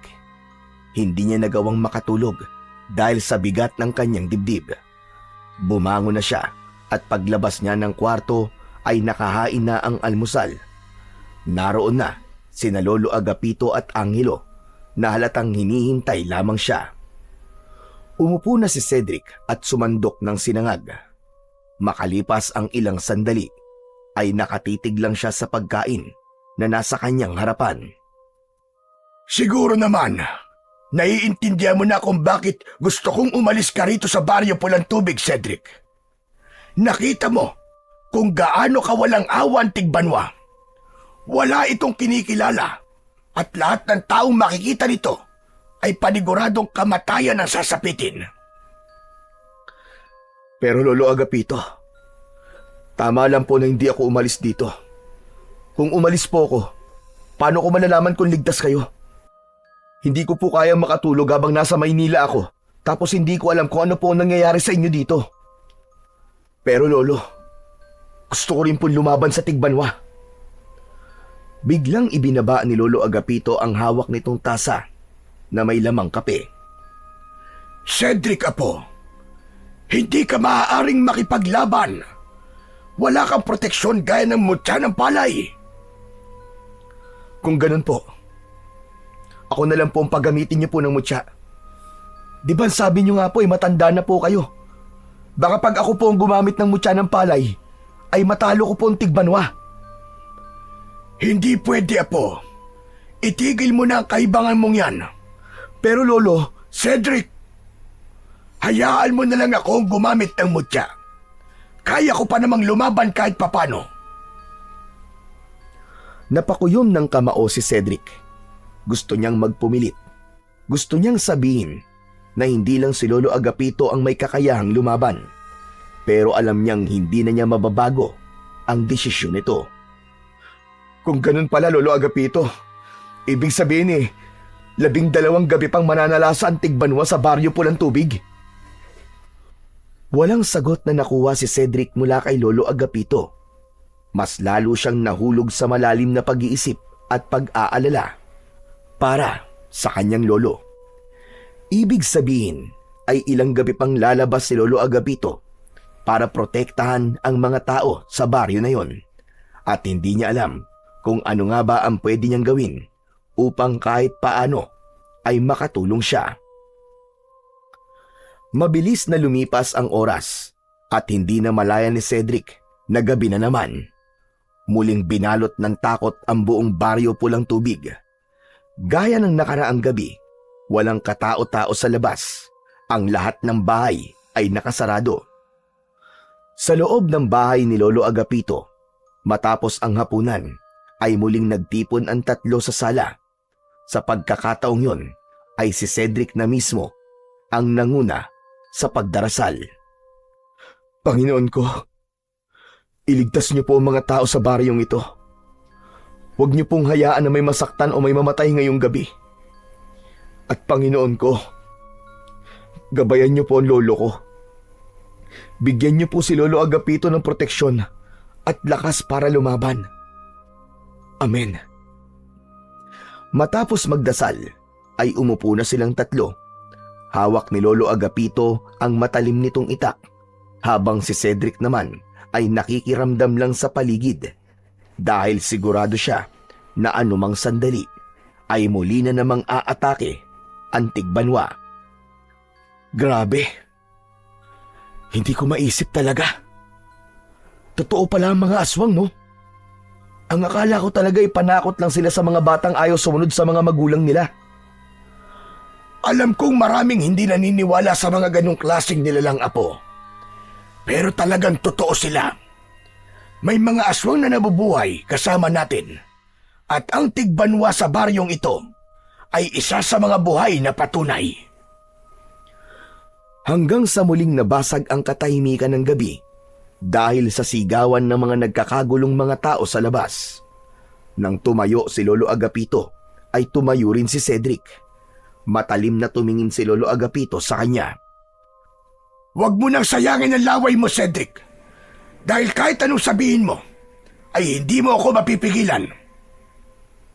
Wala naman po akong planong pigilan ka, Lolo. Naiintindihan po kita. Gusto ko lang pong sabihin sa inyo na mag-iingat po kayo.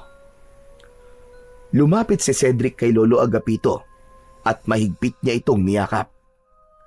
Sandaling natigilan si Lolo Agapito bago nito marahang tinapik ang likod ni Cedric. Maraming salamat, apo. Huwag kayong lalabas ni Angelo, ha? Dito lang kayo sa loob ng bahay. Nagkakaintindihan ba tayo? Matapos yon, ay bumitaw na si Cedric sa pagkakayakap kay Lolo Agapito. Hinayaan niya itong makaalis kahit mabigat ito sa kanyang kalooban. Mabilis na lumabas ang matandang lalaki sa pinto sa may kusina. Naiwan naman sina Cedric at Angelo sa loob ng bahay. Tahimik lang sila at kapwa nag-aalala habang ang kanilang mga mata ay nakatuon sa pinto kung saan lumabas si Lolo Agapito. Halos 1 oras na ang lumipas simula nang lumabas si Lolo Agapito. Nakatayo si Cedric malapit sa may bintana, habang si Angelo ay tahimik na nakaupo. Nakatungo ito habang yakap ang sariling mga tuhod. Hindi ito nagsasalita, pero ramdam ni Cedric ang takot at pag-aalala ni Angelo.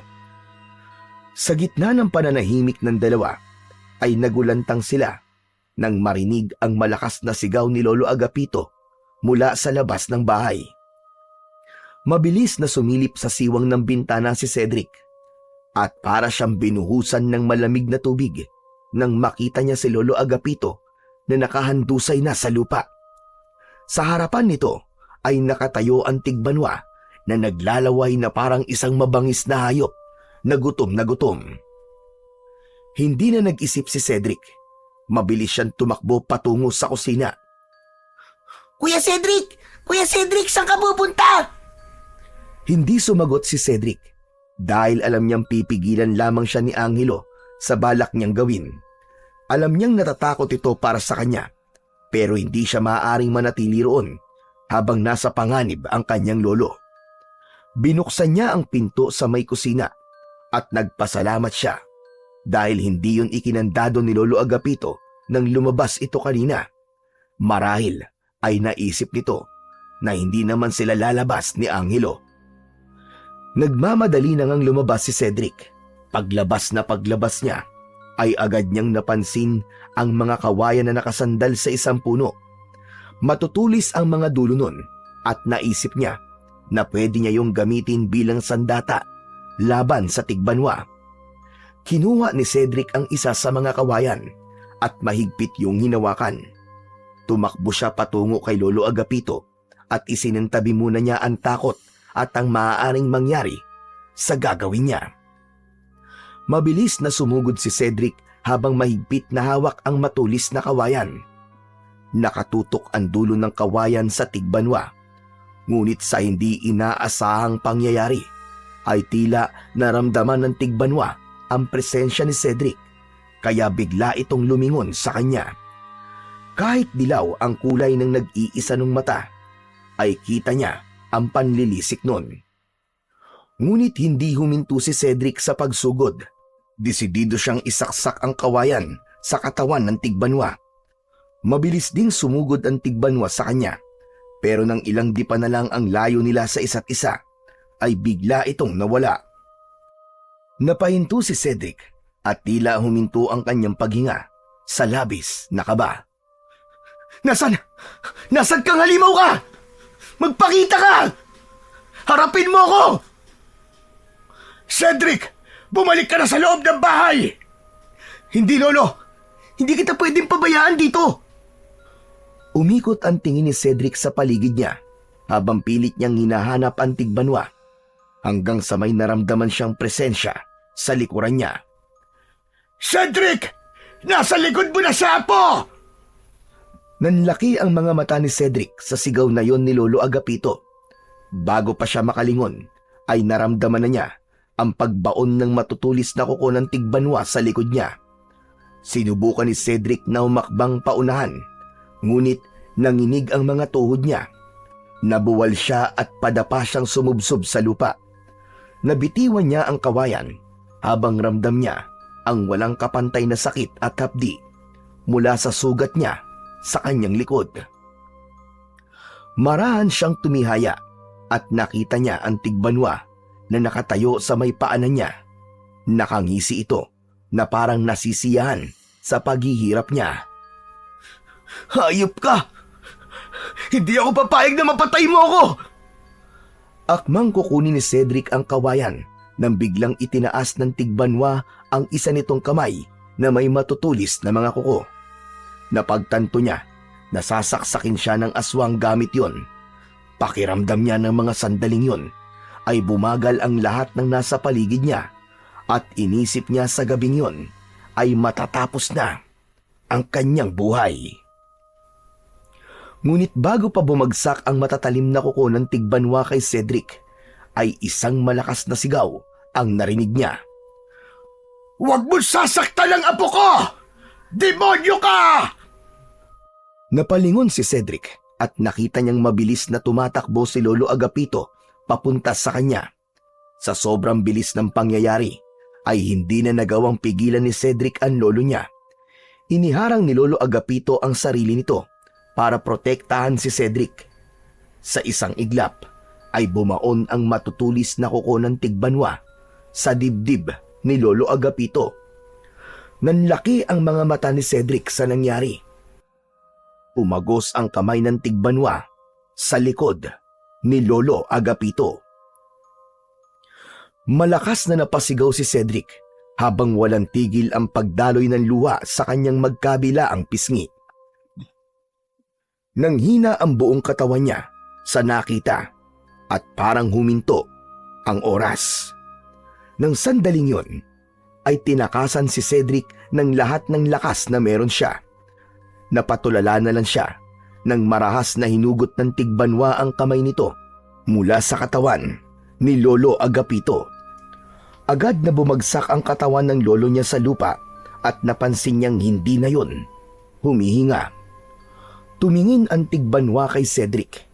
Hindi na siya makagalaw at hinintay na lamang niyang patayin na rin siya ng aswang. Ngunit bago pa ito makalapit sa kanya, ay nakita niya si Angelo na tumatakbo papunta sa tigbanwa habang may hawak na matulis na kawayan. Walang pagdadalawang isip nitong itinarak ang kawayan sa likod ng tigbanwa. Tila nanghina ang tigbanwa, kaya napaluhod dito sa lupa. Lumapit si Angelo kay Cedric at hinawakan ang braso niya. Pilit siya nitong hinila patayo. Tara na, kuya! Tara na!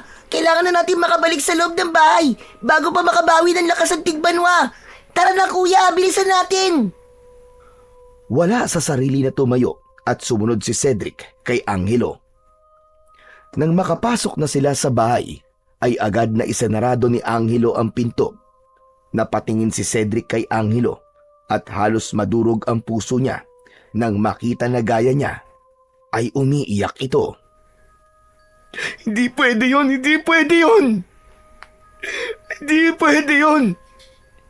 Kailangan kong balikan si Lolo! Kailangan ko siyang balikan! Kuya Cedric, patay na siya! Wala na si Lolo! Kahit na! Hindi ko siya pwedeng iwan lang doon! Pumihit paharap sa pinto si Cedric. Akmang bubuksan niya yon nang naramdaman niya ang mahigpit na yakap ni Angelo mula sa likod niya. Kuya Cedric! Kuya, parang awa mo na!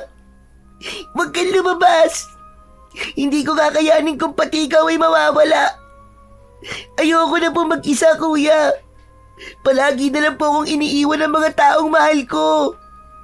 Nagmamakaawa ako sa iyo, Kuya Cedric! Huwag kang lumabas! Nanigas si Cedric. Para siyang tinusok sa puso sa mga sinabi ni Angelo. Napagtanto niya na hindi siya maaaring mamatay dahil wala nang makakasama si Angelo. Namatayan na nga ito ng mga magulang tapos sumunod si Lolo Agapito. Alam niya na kahit sandali pa lang silang magkasama ay masakit din para rito kung maging siya ay mawawala.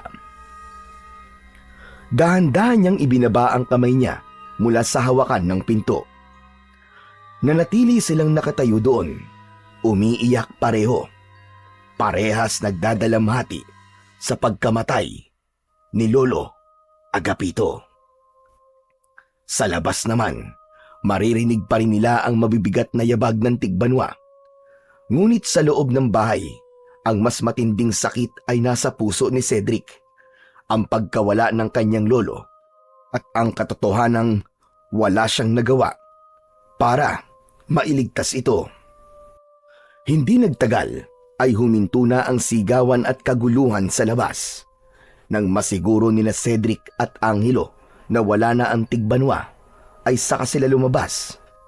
Paglabas nila, ay bumungad sa kanila ang isang nakapanlulumong tanawin. May mga taong umiiyak at nakaikot sa katawan ni Lolo Agapito. Parang may tumusok na patalim sa puso ni Cedric.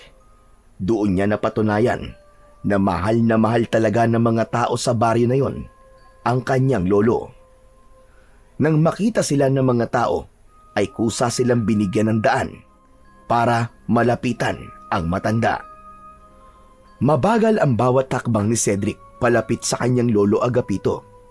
Pagkalapit niya, ay lumuhod siya sa tabi nito at mahigpit niya itong niyakap. Naramdaman niya ang malamig nitong katawan. Bumuhos na ang emosyon ni Cedric at tuluyan na siyang humagulgol. Si Angelo naman ay mahigpit na hinawakan ang kamay ni Lolo Agapito habang umiiyak. Hindi nagtagal ay nagdesisyon si Cedric na ilibing na kagad si Lolo Agapito. Nagpresenta ang ilang kalalakihan na ang mga ito na ang maglilinis at mag-aayos sa katawan ng matanda. Pagsapit ng umaga, nagtipon ang mga tao sa bahay ni Lolo Agapito para sa isang misa. Matapos ang misa, ay nagtulong-tulong ang mga kalalakihan upang maihanda ang libingan sa likod ng bahay ni Lolo Agapito. Maingat nilang ibinaba ang kabaong nito sa hukay, habang ang iba ay tahimik na nagdarasal. Sa bawat pagtabo ng lupa sa ibabaw ng kabaong, ay parang lalong bumibigat ang dibdib ni Cedric at Angelo.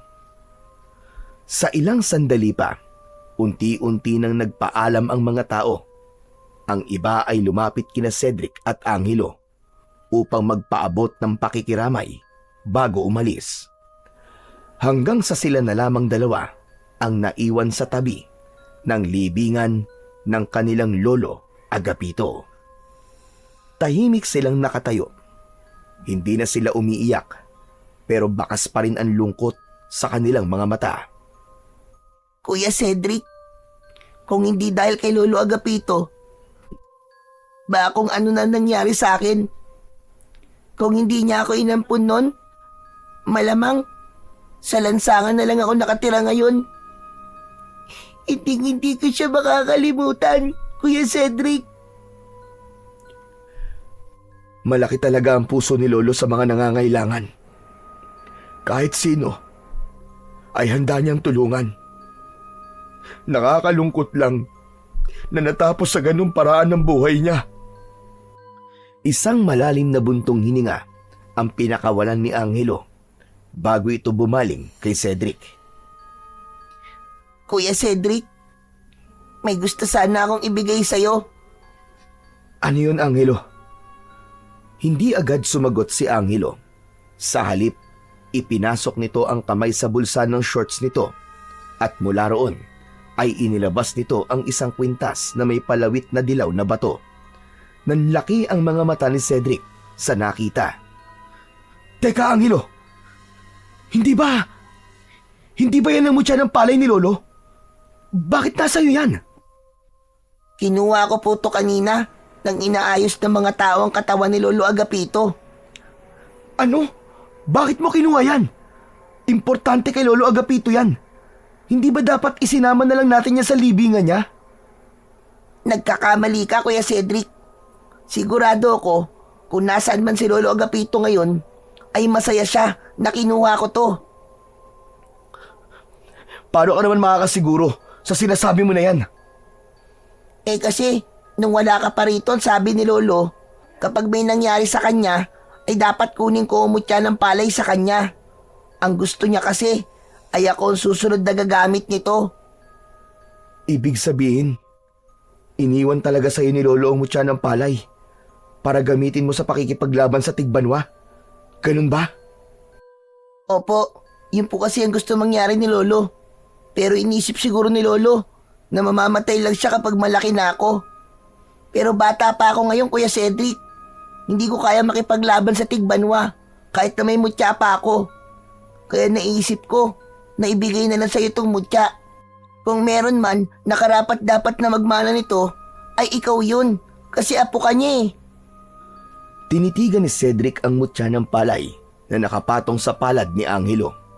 Kumikislap yon sa ilalim ng sikat ng araw na para bang sinasabi nito na tanggapin siya nito at ang responsibilidad na kaakibat nito. Ngunit sa halip na excitement o determinasyon ang maramdaman, ay takot at pag-aalinlangan ang bumalot sa kanya. Hindi Angelo, ayoko. Wala akong alam sa ganyan, wala akong alam sa ganito. Hindi ako katulad ni Lolo Agapito. Hindi ako marunong makipaglaban sa aswang, lalo na sa isang Tigbanwa. Pero Kuya Cedric, naniniwala ako na kaya mo. Alam kong kaya mo. Kaya mo siyang patayin.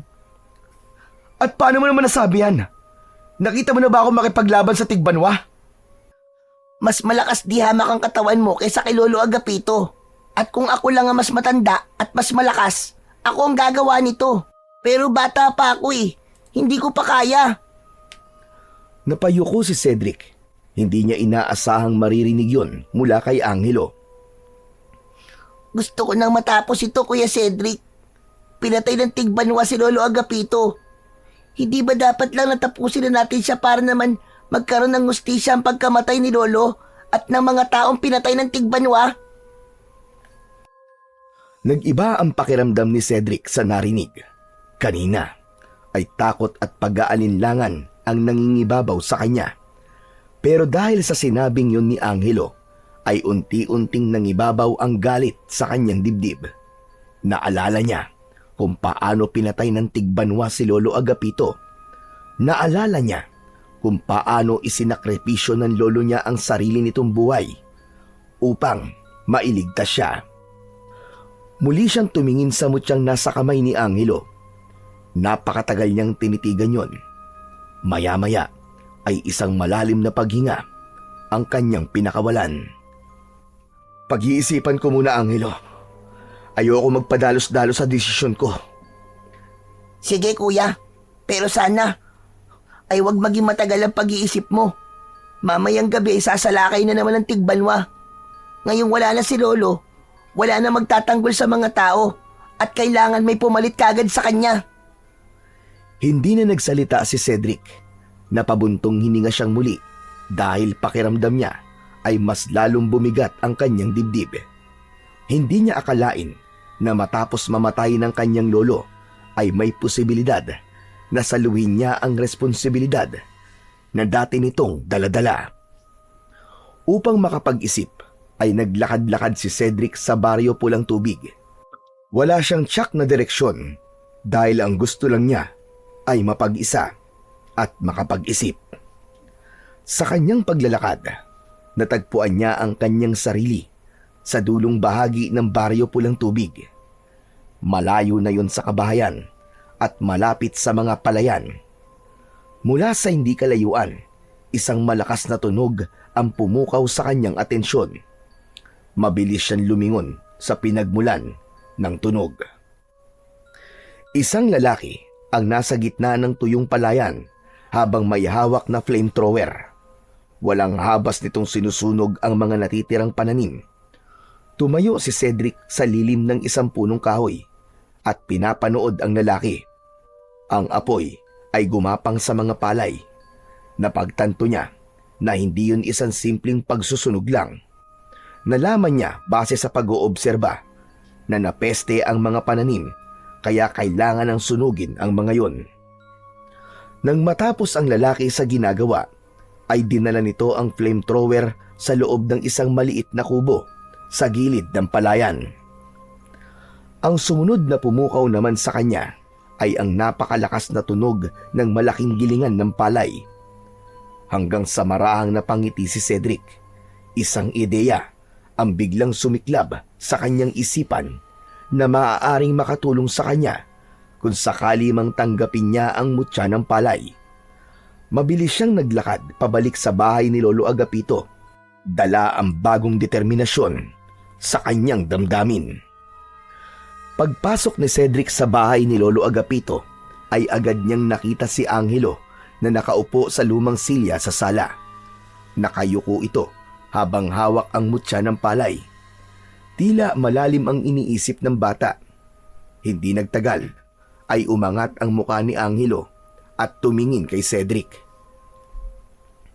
Andiyan ka na pala, Kuya Cedric. Ano po, Kuya? Nakapagdesisyon ka na po ba? Oo, Angelo. Nakapagdesisyon na ako. Tinatanggap ko lang mutya ng palay. Talaga, Kuya? Tinatanggap mo na? Tumango si Cedric sa kaseryosong tumingin kay Angelo. Tama ka, Angelo. Kailangan nating bigyan ng ustisya si Lolo Agapito at ang mga taong pinatay ng Tigbanwa. At sisiguraduhin kong mamayang gabi na matatapos ang lahat. Mamayang gabi na ang huling gabi ng Tigbanwa sa pag-aasik ng lagim sa baryong ito, Angelo. Pinapangako ko yan. Pero Kuya, nasabi ba sa'yo ni Lolo Agapito na may kakayahan ng Tigbanwa na pagalingin ang sarili nitong sugat? Oo, nasabi niya sa akin yon. Alam kong hindi basta-basta mapapatay ang Tigbanwa gamit lang ang itak o sibat. Kaya may naisip na akong paraan. Pero kailangan ko ng tulong mo, Angelo. Maaasahan ba kita? Oo naman, Kuya. Basta para kay Lolo Agapito at sa baryo, tutulong ako. Nagtagpo ang kanilang mga mata. Labis na humanga si Cedric kay Angelo dahil nakita niya sa mga mata nito ang determinasyon na mapatay ang Tigbanwa upang maipaghiganti nila si Lolo Agapito. Matapos ang pag-uusap nila Cedric at Angelo tungkol sa plano nila para mamayang gabi, ay tahimik na lumabas si Cedric ng bahay. Tumungo siya sa likod ng bahay at tumayo sa tabi ng libingan ni Lolo Agapito. Hinawakan niya ang mutya ng palay na nakasabit na sa kanyang leeg. Pinagmasdan niya ang mutya at napansin niya na parang meron yung sariling liwanag. Makalipas ang ilang sandali, ay tumingin si Cedric sa libingan ni Lolo Agapito. Lolo Agapito, Sa totoo lang po, ay hindi ko po alam kung kakayanin ko po ito. Hindi po ako tulad nyo. Wala po akong alam sa pakikipaglaban. Pero hindi ko rin po kayang pabayaan na lang ang lahat. Hindi pwedeng namatay ka nang wala kang hustisya na makukuha. Nangangako ako sa inyo na hindi mauuwi sa wala ang sakripisyo nyo. Hindi ko hahayaang mabuhay pa ang halimaw na pumatay sa inyo. Tatapusin ko siya. Tatapusin ko siya, Lolo Agapito. Naramdaman ni Cedric ang unti-unting pamumuo ng luha sa kanyang mga mata. Hindi niya yun napigilan at kusa na yung naglandas sa kanyang mga pisngi. Kaya sana po gabayan niyo po ako, Lolo. Kahit hindi kita nakasama ng matagal, alam kong isa kang mabuting tao. Maraming buhay na iligtas mo. Kaya ipagpapatuloy ko ang laban na sinimulan mo. Naputol ang pagsasalita ni Cedric nang marinig niya ang pagtawag ni Angelo sa kanya. Paglingon niya ay nakatayo ito sa may bungad ng pintuan sa likod ng bahay. Agad niyang napansin ang hawak ni Angelo na isang lumang crossbow. Napakunot ang noo niya at lumapit siya kay Angelo. Aba, Angelo! Crossbow yan ah! Saan mo nakuha yan? Nakita ko po doon, Kuya Cedric, sa ilalim ng papag ni Lolo Agapito. Naghahanap po kasi ako kung may iba pa siyang iniwang gamit na makakatulong sa atin. Tapos, ito po ang nakita ko. Sa tingin ko kasi, magagamit natin to para sa plano natin sa Tigbanwa mamayang gabi. Kinuha kagad ni Cedric kay Angelo ang crossbow. Magaan lang yon, pero mukhang matibay pa. Maya-maya ay nakangiti siyang tumingin kay Angelo. Tama. Tama ka, Angelo. Magagamit nga natin to. Pero kailangan natin lagyan ng lubid ang mga palaso. Yan nga din ang naisip ko kanina, Kuya eh. Tumango si Cedric at naramdaman niya kahit paano na meron silang pag-asa na mapatay ang Tigbanwa mamayang gabi. Kinagabihan, sa loob ng bahay ni Lolo Agapito ay tahimik na nakaupo sina Cedric at Angelo sa sala. Pareho nilang pinakikiramdaman ang paligid at naghihintay sa anumang senyales ng pagsalakay ng Tigbanwa. Kuya Cedric, ano kaya kung magdasal muna tayo? Oo nga, tama ka. Kailangan natin ng gabay. Sabay silang tumayo at dumuhod sa harap ng maliit na altar. Sa pagkakataon na yon, ay hinayaan ni Cedric na si Angelo ang manguna sa pagdadasal. Jesus, patnubayan niyo po kami sa gabing ito. Bigyan niyo po kami ng lakas ng loob para labanan po ang Tigbanwa. Hayaan niyo po kami na mabigyan ng hustisya ang pagkamatay ni Lolo Agapito at ng mga tao po dito sa baryo. Amen. Pagkatapos magdasal ay tumayo na sila. Humarap si Cedric kay Angelo at marahang hinawakan ang balikat nito. Huwag ka matakot, Angelo. Isipin mo na gagawin natin to hindi lang para sa sarili natin, kundi para kay Lolo Agapito at sa buong baryo Pulang Tubig. Tumango si Angelo at bago pa ito makapagsalita ay narinig na nila ang sigawan ng mga tao sa labas. Kuya Cedric, sumasalakay na po ang Tigbanwa. Tara, kailangan na natin kumilos bago pa may mapatay ang halimaw na yon. Agad na tinungo ni Cedric ang kusina at kinuha ang itak ni Lolo Agapito. Si Angelo naman ay kinuha ang crossbow at inilagay ang isang palasong may lubid tulad ng pinag-usapan nila. Matapos yon ay walang pagdadalawang isip na lumabas sila ng bahay. Sa paglabas nila ay nasilayan nila ang lagim na dulot ng Tigbanwa. May mga taong nagtatakbuhan, ang ilan ay natutumba nang dahil sa labis na takot. Hinawakan ni Cedric ang mutya ng palay at agad niyang naramdaman ang kapangyarihan nun na bumalot sa buo niyang katawan. Pakiramdam niya ay may kung anong enerhiyang nais kumawala sa kanya ng sandaling yon. Angelo, Mauna ka sa dulong bahagi ng baryo, sa may taniman ng palay. Alam mo na ang gagawin mo Mag-iingat ka. Oo kuya, mag-iingat ka rin. Mabilis na tumakbo palayo si Angelo, habang si Cedric ay buong tapang na lumapit sa tigbanwa na nakatalikod sa gawin niya. Oy! Aswang na nag-iisa ang mata! Ako ang harapin mo! Binitiwan ng tigbanwa ang hawak nitong lalaki at marahang lumingon kay Cedric. Ang nag-iisa nitong malaking mata ay nagliliyab sa galit. Malakas itong umangil bago sumugod kay Cedric.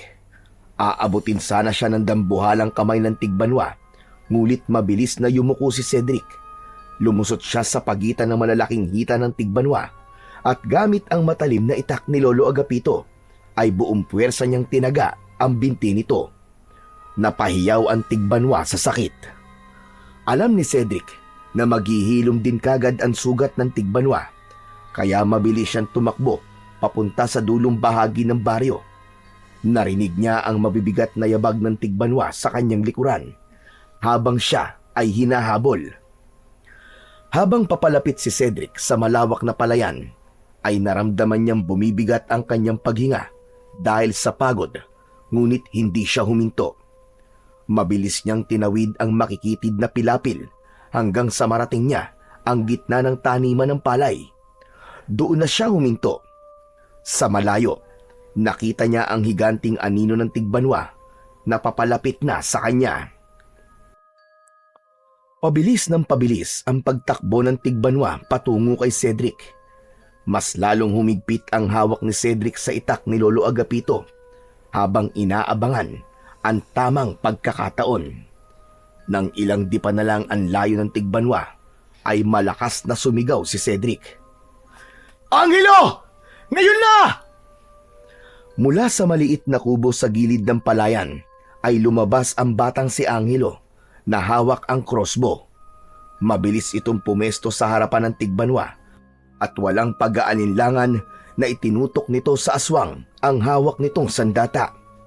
Hindi nagtagal ay pinakawalan na ni Angelo ang palaso. Tumama ang palaso sa kaliwang binti ng tigbanwa. Napahinto ito at napasigaw sa sakit habang pilit na inaabot ang sugatang bahagi ng katawan. Mabilis naman na kumilos si Cedric. Kinuha niya kay Angelo ang lubid na nakakabit pa rin sa palaso at tumakbo siya paikot sa tigbanwa hanggang sa tuluyang pumulupot ang lubid sa mga binti ng kanilang kalaban. Malakas niya yung hinila na naging dahilan para mawalan ng balanse ang tigbanwa at bumagsak ito sa lupa. Habang nagpupumiglas ang tigbanwa, ay mabilis na tumakbo si Angelo papasok ng kubo. Samantala, si Cedric naman ay hinila ang tigbanwa palapit sa gilingan ng palay. Doon na binitiwan ni Cedric ang lubid at hinayaan niya ang tigbanwa na pakawalan ang sarili nito mula sa lubid na nakapalupot sa mga binti nito. Maya-maya, bumalik si Angelo mula sa kubo na dala ang flamethrower na nakita ni Cedric na gamit ng isang lalaki kaninang umaga. Ano, Angelo? Handa ka na ba? Handang-handa na kuya! Sa sandaling yon, tuluyan ang natanggal ng tigbanwa ang lubid sa mga binti nito. Galit itong bumangon at naghanda na ito para umatake. Binulungan ni Cedric ang mutya ng palay bago niya kinuha ang flamethrower kay Angelo. Binuksan niya yon at isang napakalakas na bugso ang lumabas sa nguso ng flamethrower. Itinapat niya ang naglalagablab na apoy sa papalapit na tigbanwa. Napaatras ang halimaw sa tindi ng pagragasa ng apoy. Mabilis na nilamon ng apoy ang katawan nito habang patuloy ang tigbanwa sa pag-atras ay hindi na nito napansin ang makina sa likuran. Muli itong nawalan ng balanse at ang kaliwang kamay nito ay aksidente nitong naipasok sa gilingan ng palay.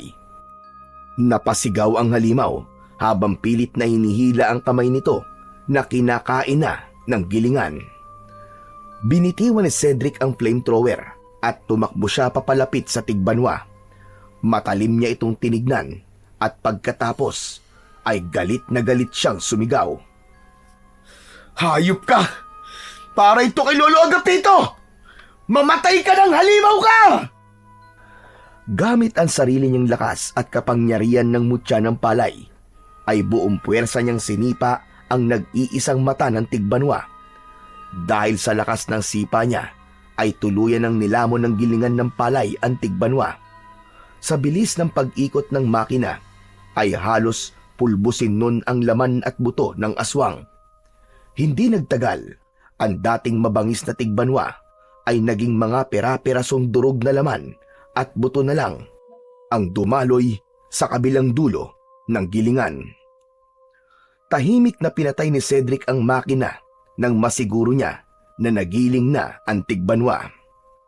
Tumabi si Angelo kay Cedric habang parehas nilang habol ang kanilang paghinga. Nagkatinginan sila. Nagkalat na ang pira-pirasong laman ng tigbanwa sa lupa. Biglang napansin ni Cedric ang panginginig ng balikat ni Angelo. Nang lumingon siya rito, ay nakita niyang umiiyak ang bata. Angelo, tapos na ang laban. Bakit ka umiiyak? Dapat masaya ka kasi napatay na natin ang tigbanwa. Masaya naman ako, kuya. Kasi wala na magpapahirap sa baryo. Pero hindi na nakita ni Lolo Agapito ang pagkamatay ng tigbanwa. Matagal na niya kasing pangarap ito eh. Hindi, Angelo. Naniniwala ako na nakita ni Lolo Agapito ang lahat ng nangyari ngayong gabi. Alam ko na nandito siya sa tabi natin at kasama natin siya nakipaglaban kahit hindi natin siya nakikita. At alam mo kung ano ang pinakasigurado ko? Ano yon, Kuya Cedric? Sigurado ko na sobrang proud na proud si Lolo sa ating dalawa. Lalo na sa'yo, Angelo. Napayuko si Angelo, ngunit hindi nagtagal ay tumingin siya kay Cedric. Ngumiti ito sa kanya at ginulo niya ang buhok ni Angelo. Ang mabuti pa, umuwi na muna tayo. Sigurado ako na matutuwa ang mga tao sa baryo kapag sinabi natin na patay na ang tigbanwa. Sabay silang naglakad paalis sa lugar na yon at iniwan nila roon ang bakas ng madugong katapusan ng tigbanwa. Hindi inakala ni Cedric na ang simpleng pagbisita niya sa kanyang lolo Agapito ay ang magdadala sa kanya sa isang pakikipaglaban na kahit sa panaginip ay hinding-hindi niya naisip na haharapin niya. Matapos ang madugong laban ni na Cedric at Angelo sa tigbanwa, ay bumalik na ang kapayapaan sa baryo Pulang Tubig. Ang takot na matagal nang bumalot sa mga tao sa lugar na yon ay tuluyan nang naglaho. Labis ang pasasalamat ng lahat kina Cedric at Angelo. Sila ang naging sagisag ng tapang at pag-asa at nagdala ng bagong simula sa lugar na minsang nilamon ng takot. Sa harap ng libingan ng kanilang lolo, ay tahimik nilang inalay ang tagumpay nila laban sa tigbanwa. Ang kanilang tagumpay ay hindi lamang isang pagtatapos ng dilubyo, kundi isang katuparan ng pangarap ni Lolo Agapito. Nawakasan ang paggasik ng lagim ng tigbanwa sa baryo Pulang Tubig. Dahil wala na ang tigbanwa, itinago muna ni Cedric ang mutya ng palay. At dahil alam ni Cedric na hindi siya maaaring manatili na matagal sa baryo Pulang Tubig, ay isang alok ang sinabi niya kay Angelo. Angelo, alam mo naman siguro, di ba, na meron akong buhay sa Maynila na kailangan kong balikan. Gusto mo, sumama ka na lang sa akin doon? Hindi kasi kaya ng konsensya ko na mag-isa ka lang dito eh. Talaga, kuya? Isasama mo ako sa Maynila? Oo naman. Yun ay kung papayag ka. Aba, syempre, kuya. Payag ako. Pero, kuya, paano nga pala si Lolo dito? Pwede natin siyang bisitahin kapag may oras tayo. Saka kahit saan tayo magpunta, naniniwala ako na nakabantay si Lolo Agapito sa atin. Sa Maynila, hindi pinabayaan ni Cedric si Angelo. Pinag-aral niya ito at tiniyak niya na magkakaroon ito ng mas maayos na buhay. Lumipas ang panahon at kahit abala sina Cedric at Angelo sa kanilang bagong buhay, ay hindi nila kailanman kinalimutan ang Baryo Pulang Tubig at si Lolo Agapito. Sa tuwing may pagkakataon, bumabalik sila upang bisitahin ang libingan ni Lolo Agapito. At alam ni Cedric na kung nasaan man ang kanyang lolo, ay masayang masaya ito dahil nagawa nila ni Angelo na tuparin ang pangarap nitong kapayapaan para sa Baryo Pulang Tubig. Isang maluwag